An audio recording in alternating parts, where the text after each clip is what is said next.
अस्सलाम वालेकुम। आज द जर्नलिस्ट कट में मैं हूँ रईसा फ़ातिमा और आज हम डिस्कस करेंगे कि वफाकी हुकूमत ने जैसे कि आप जानते हैं कि सालाना बजट पेश कर दिया है और मुझे नहीं पता कि आपने अभी तक वफाकी वज़ीर ख़ज़ाना साहब की स्पीच सुनी है कि नहीं, लेकिन हमेशा की तरह आम आदमी का सबसे पहला सवाल ये है कि इस बजट का उसकी जेब पर क्या असर पड़ेगा।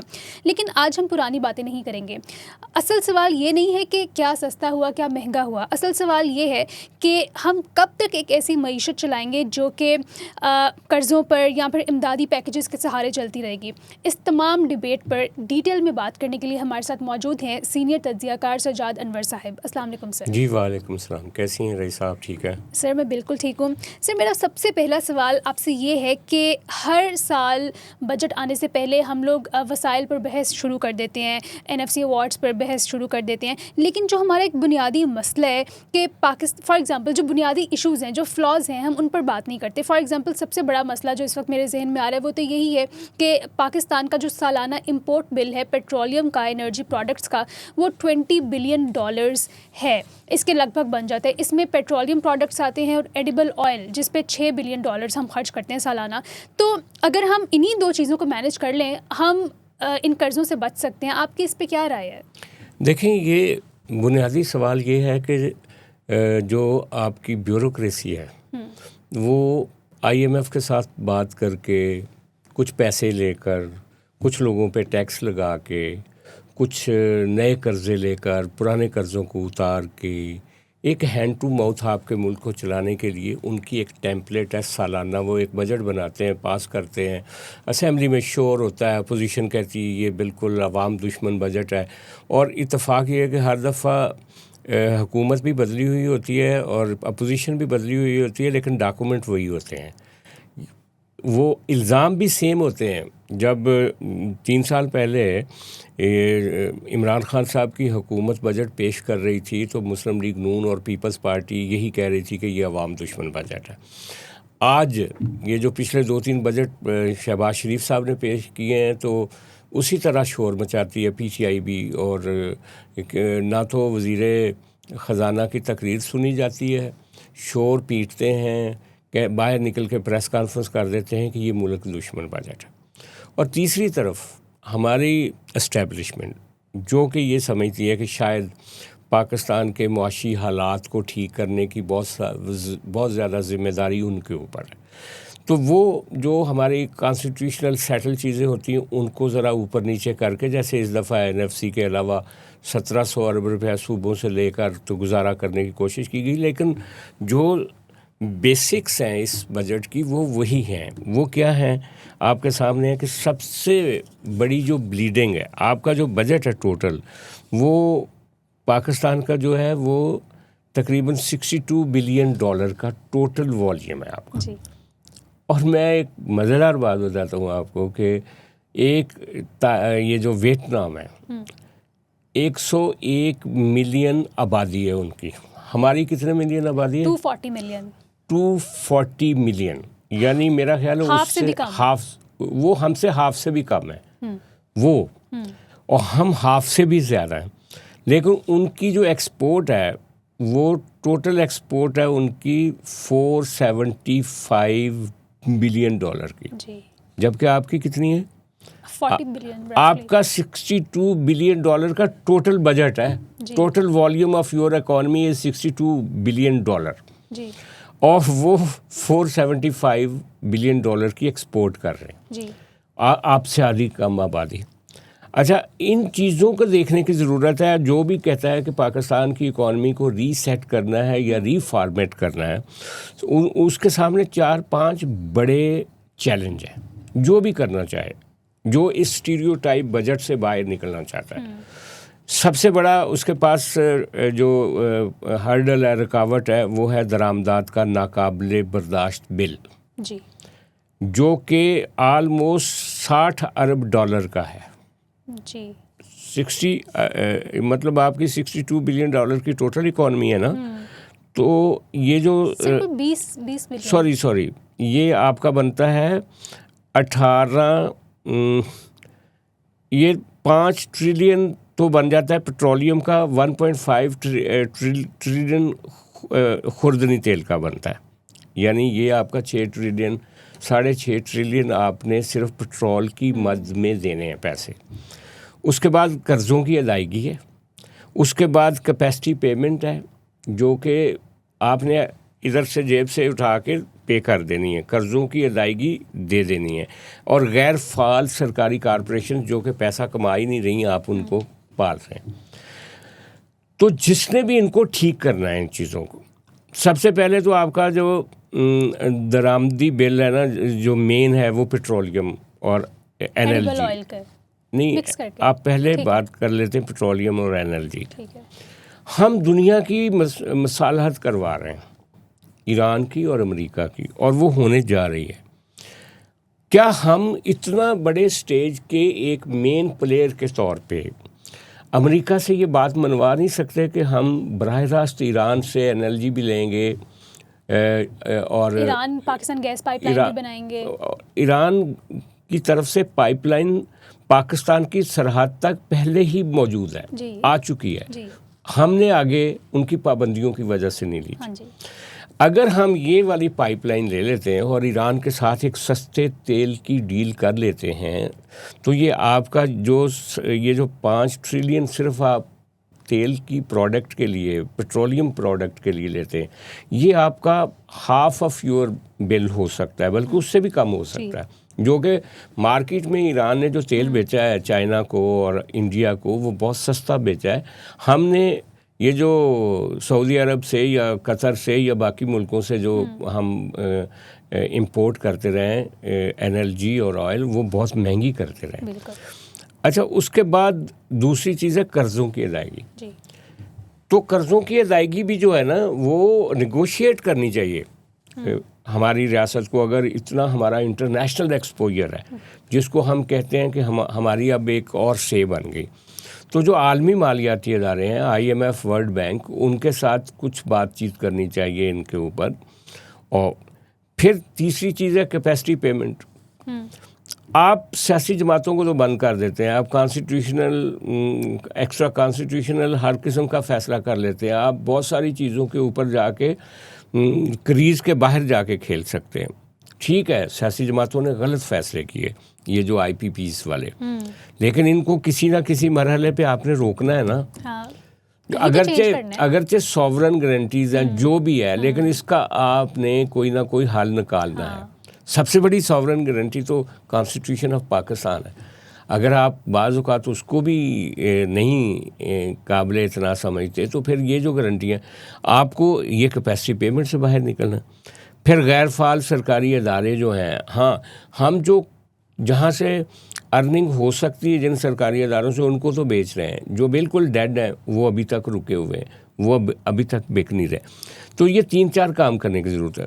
और तीसरा, ये जो हम टैक्स इकट्ठा करते हैं, ये कितनी बड़ी बदकिस्मती है कि भारत जो है वो अपनी GDP का 18 से 19% टैक्स लेता है। टैक्स टू GDP रेशो उनकी है। यस। तुर्की उससे भी ज़्यादा 23 से 25% लेते हैं, जबकि फ्रांस 40% लेता है, जबकि बरतानिया 35% लेता है, और हम कितना ले रहे हैं? 11%।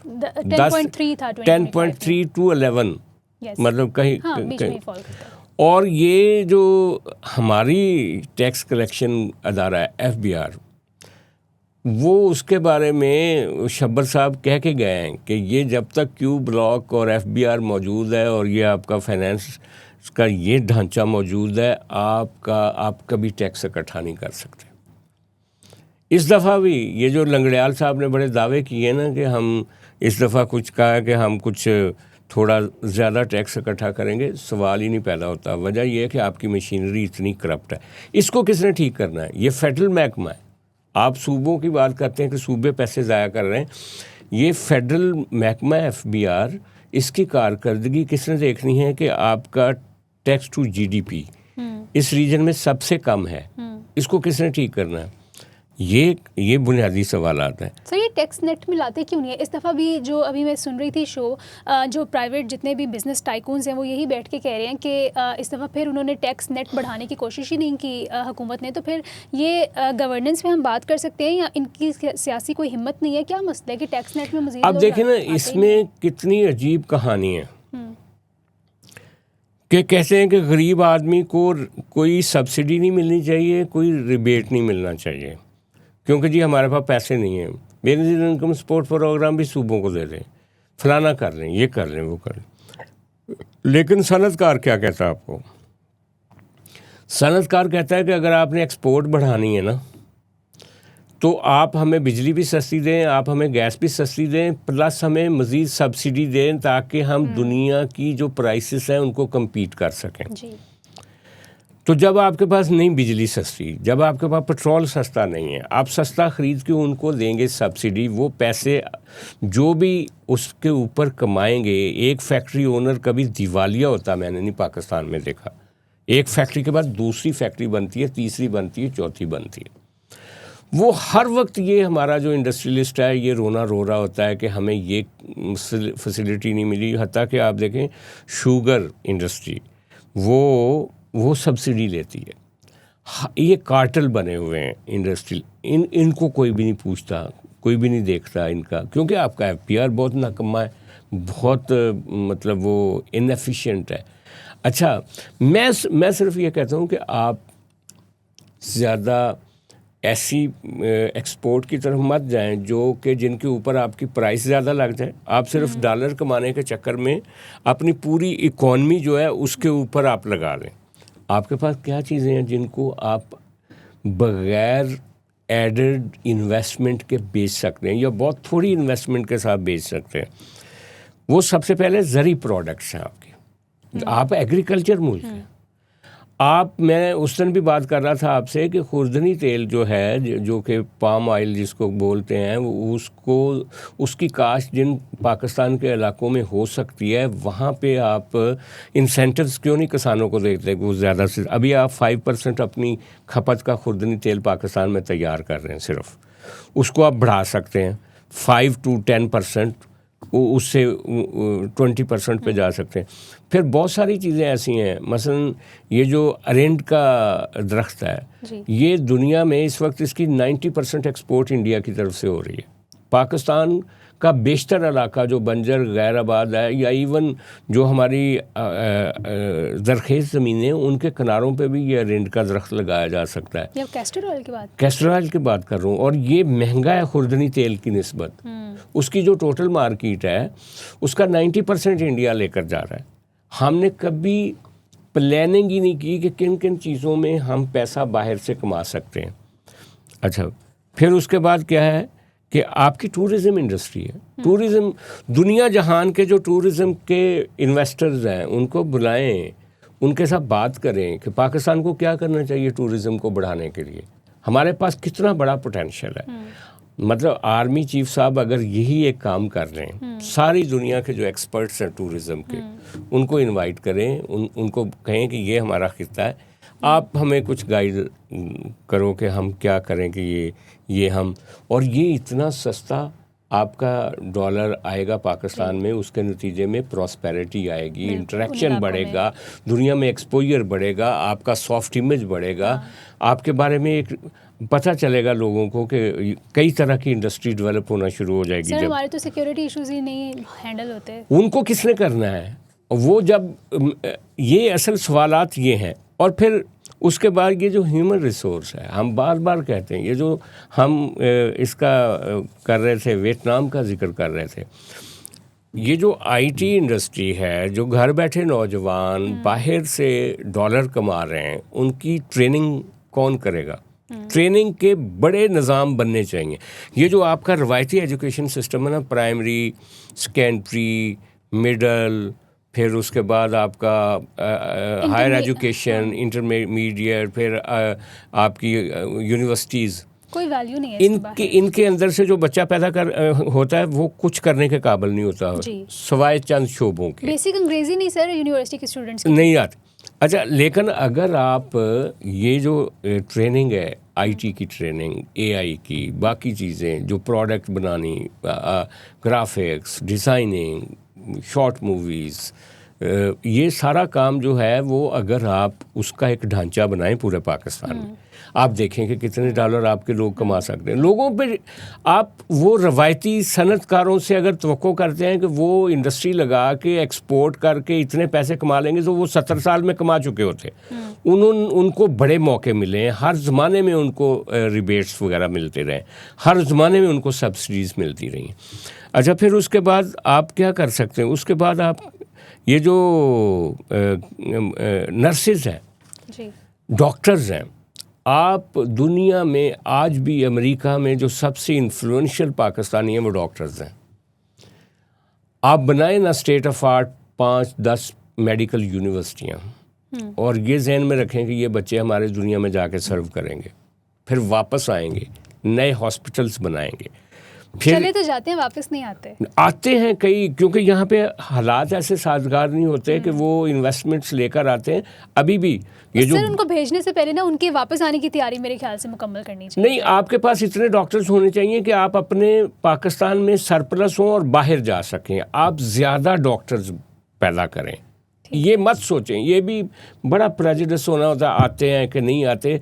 अगर एक बच्चा है, फ़र्ज़ करो अमेरिका में जाके सेटल हो गया, उसने अपने आप को सेटल कर, वो अपनी पूरी फैमिली को, ये जो आपको पाकिस्तान, ये जो एक तखमीना है तकरीबन कितने बिलियन डॉलर भेज रहे हैं वो बाहर से हमें, तखमीना मतलब रेमिटेंस की 40 बिलियन डॉलर जो ओवरसीज़ हैं, जिनको आप कह रही हैं ना कि वापस नहीं आते, वो क्या कर रहे हैं, वो 40 बिलियन डॉलर आपको कंट्रीब्यूट करते हैं हर साल में जी।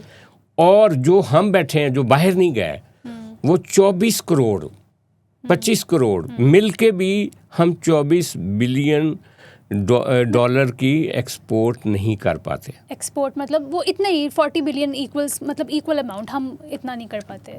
जितना वो भेज रहे हैं हम उतना ही नहीं वापस यार, वो सिर्फ 9 मिलियन है जी, और आप हैं 25 करोड़ जी।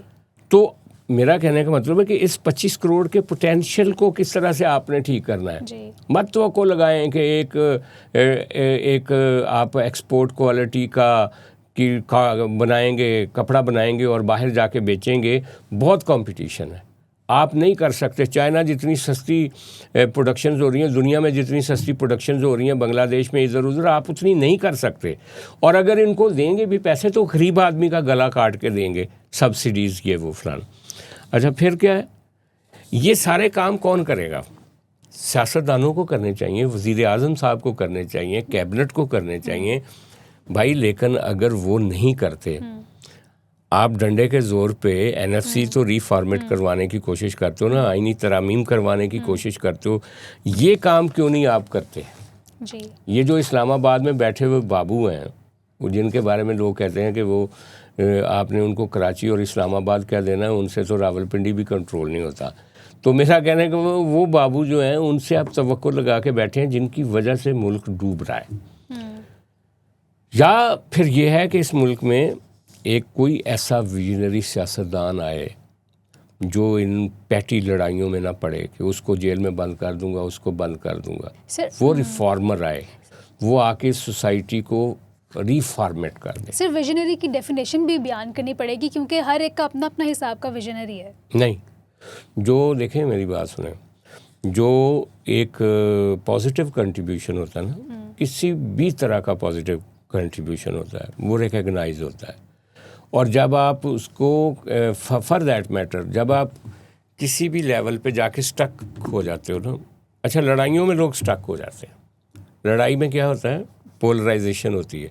मैंने उसको उससे हिसाब किताब बराबर करना है। ये सिविल मिलिट्री लड़ाई भी यही है, स्पेस की लड़ाई है। मिलिट्री कहती है हमें ज़्यादा स्पेस चाहिए, सिविलियन अपनी स्पेस के लिए लड़ते हैं। बाज़ का आवाम पीछे रह जाते हैं, सिविल मिलिट्री लड़ाई ऊपर सुपर स्ट्रक्चर में हो रही होती है। इसी तरह सियासत है कि मैंने उस पार्टी को ख़त्म करना है और मैं हमेशा के लिए अगला इलेक्शन भी सिक्योर करना है। वो लड़ाई इतनी सुपर स्ट्रक्चर में ऊपर चली जाती है, अवाम माइनस हो जाते हैं। कोई बंदा ऐसा तो होना चाहिए ना जो कि काम करके लोगों के दिल जीते, नारे लगा के नहीं। ये एक बुनियादी फ़र्क है। ठीक है। सर, थोड़ी सी बात आप डायरेक्ट और इनडायरेक्ट टैक्सेस पर भी करें कि यही हम क्यों नहीं हैंडल कर पाते, हम क्यों इनडायरेक्ट टैक्सेस मतलब डायरेक्ट टैक्सेस हम क्यों नहीं बढ़ाते और इनडायरेक्ट टैक्सेस क्यों हम कम नहीं करते? उसकी बुनियादी वजह ये है कि देखें,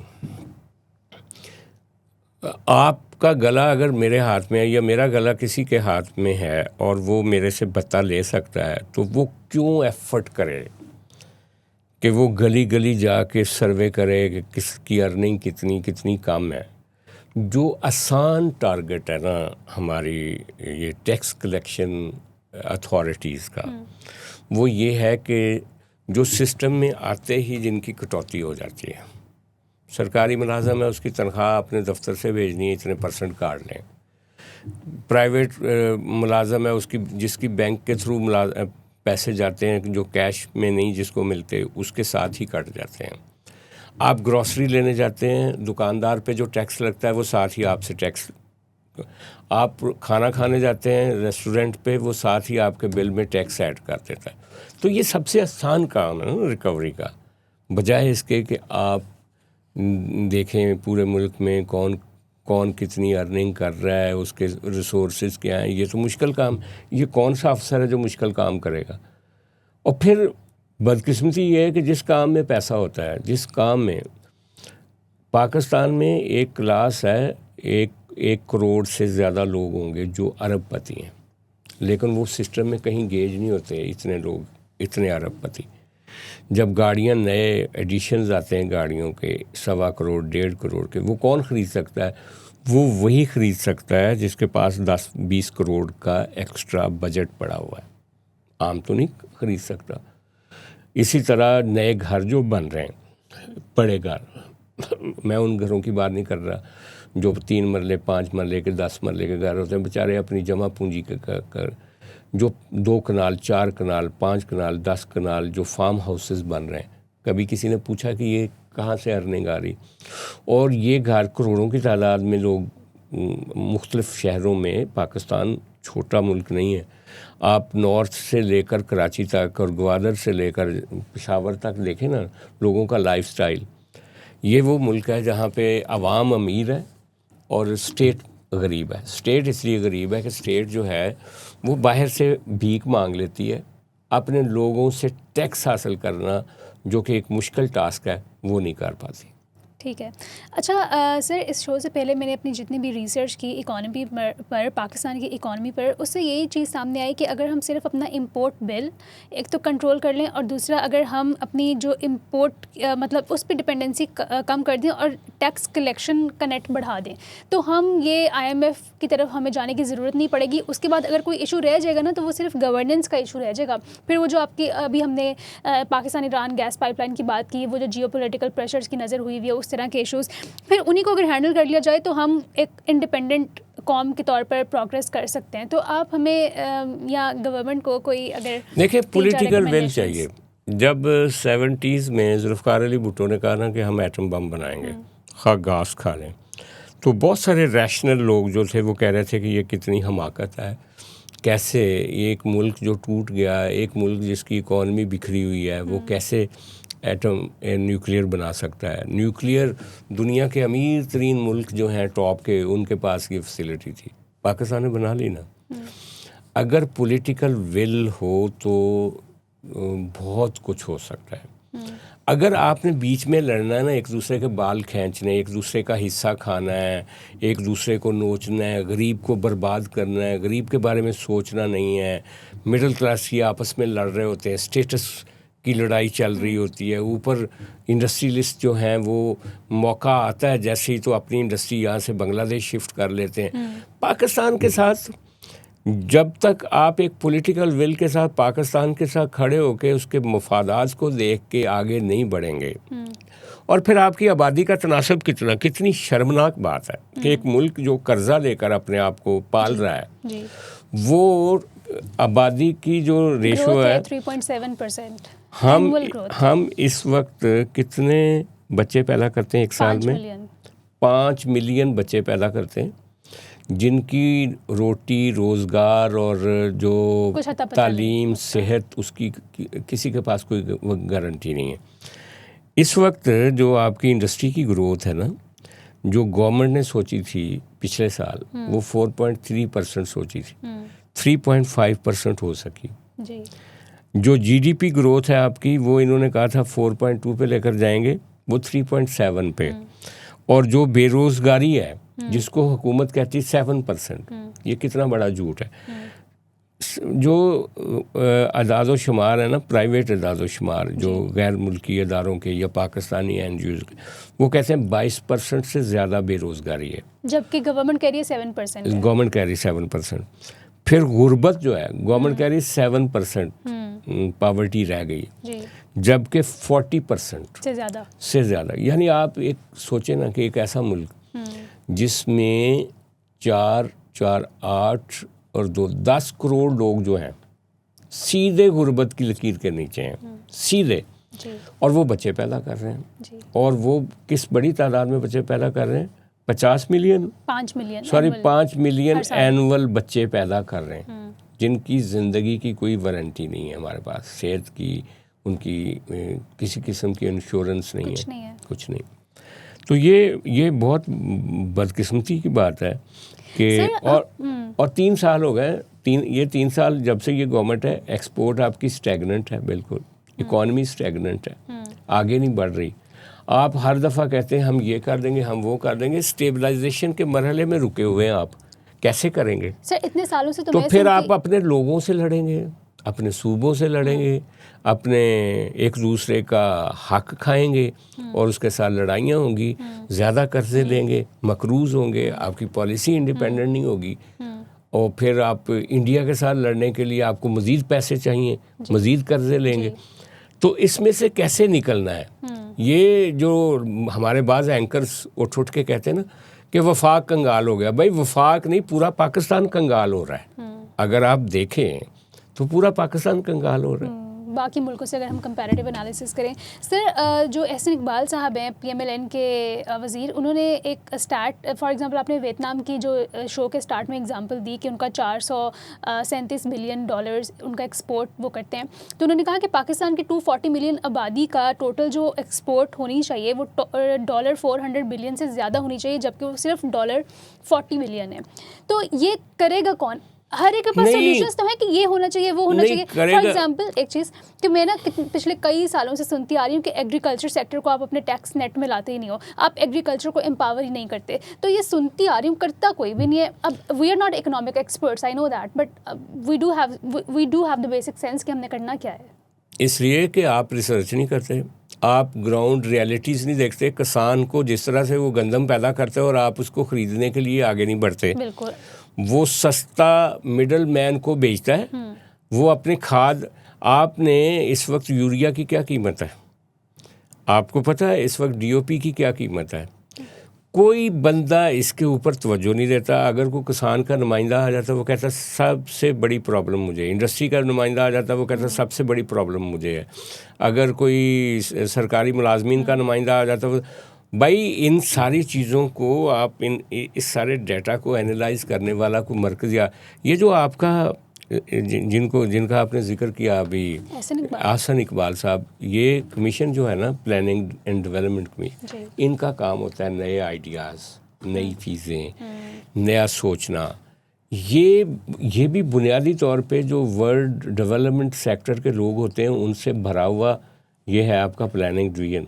ये कभी नहीं सोचता, ये सोचते हैं कि जैसे यूरोप अमेरिका ने तरक्की की ना उसी तरह हम करेंगे। नहीं, ये पाकिस्तान का मॉडल और होगा, और उस इंडिजिनस डेवलपमेंट जो है ना हमारी, वो कैसे होगी उसके ऊपर इनको सोचना चाहिए। हमारे पास R&D है ही नहीं, रिसर्च एंड डेवलपमेंट कोई पता मैंने पिछले 40 सालों में देखा है कि मैं उस एरिए से हूँ जो एग्रीकल्चर में सबसे रिच एरिया।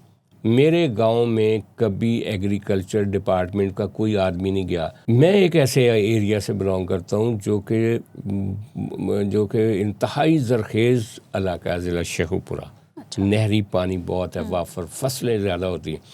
मैंने पूरी इन 30-40 सालों में नहीं देखा कि मेरे गांव में ये जो ज़री आपका डिपार्टमेंट है, पंजाब का इतना बड़ा एग्रीकल्चर डिपार्टमेंट है, वफाक के रिसर्च के अदारे हैं कि कोई नुमाइंदा वहाँ पे गया हो, उसने किसानों को कहा हो कि ये बीज इस्तेमाल करें, ये ना बीज करें, जहरीली दवाइयाँ ये होनी चाहिए, ये नहीं होनी चाहिए, किस तरह से आपने अपनी फसलों को बचाना है, नई क्रॉप्स कौन कौन सी आपने इस्तेमाल करनी है। वहाँ पे भेड़ चाल है। अगर शुगर मिलें ज़्यादा पैसे दे रही हैं तो गन्ना लगा दो। अभी आप देखें ये गंदम की जिस तरह से बेहुरमती हुई है, नहीं बिकी, जिस तरह से किसान, तो अब वो अल्टरनेटिव वो ख़ुद फैसला करता है, कोई प्लानिंग नहीं है। इतनी बड़ी फूड बास्केट है आपकी पंजाब में। आप इंडिया में जाकर देखें ना कि वहाँ का एग्रीकल्चर जो आउटपुट है एक एकड़ की, वो कितनी और हमारी कितनी। ठीक है, बड़ा अनफॉर्चुनेट है सर। सारी बातों से यही साबित होता है कि वही पॉलिटिकल विल चाहिए, नीयत चाहिए। रास्ते बहुत हैं, सिर्फ नीयत चाहिए कि आप एक ही ट्रैक पे जो चलते जा रहे हो, आप मुख्तलिफ लोगों को बिठाओ, आप बिजनेस टाइकून्स को बिठाओ, आप किसानों को बिठाओ, हर एक के मसले। ये वो चीज़ें हैं ना जिनको करना चाहिए। अगर फ़र्ज़ करें हमारी इस्टेब्लिशमेंट ये कहती है ना कि हम अम्ब्रेला हैं इस रियासत के ऊपर, उनको चाहिए ये काम करें। बिल्कुल। और इन कामों के रास्ते में कोई रुकावट भी नहीं बनेगा, किसी सूबे की सेंसिटिविटी नहीं आएगी, किसी पब्लिक का नहीं आएगा, बल्कि सारे खुश होंगे। हाँ। विन विन होगा, पैसा आएगा। आप बनाए ना पूरे पाकिस्तान में नर्सिंग के कॉलेजेस बनाएं, मेडिकल कॉलेजेस बनाएं, आईटी के कॉलेजेस बनाएं, एजुकेशन के लिए बजट दें। एग्जैक्टली। और वो ऐसे काम मत करें कि पानी पहले ही काम आप नई नहरें निकालना शुरू कर देते हैं, इंडिया आपका पानी रोक रहा है। हाँ। या ऐसे काम ना करें जिसके नतीजे में आपकी फॉल्ट लाइन ज़्यादा गहरी होती है।